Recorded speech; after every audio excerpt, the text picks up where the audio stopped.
Hi, welcome to Aquabytes cooking series. ఈరోజు Aquabytes cooking సిరీస్లో ఎండు రొయ్యలు కోడిగుడ్డు కర్రీ చేయడం ఎలాగో చూద్దాం. ఇప్పుడు మనం కస్టమర్స్కి ఏదైతే హైజీనిక్గా పంపిస్తున్నామో అదే డ్రై ప్రాన్స్తో ఈరోజు మనం కర్రీ చేయడం జరుగుతుంది.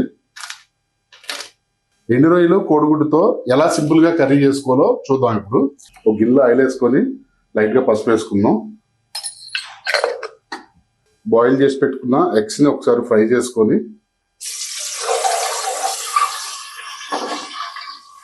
అలాగే ఈ డ్రై ప్రాన్స్ కూడా ఒకసారి క్లీన్ చేసుకుందాం. ఒక గిన్నెలో హాట్ వాటర్ పెట్టుకొని కొంచెం పసుపు, లైట్గా సాల్ట్ వేసుకొని ఈ హాట్ వాటర్లో ఈ రొయ్యలు వేసుకొని క్లీన్ చేసుకుందాం.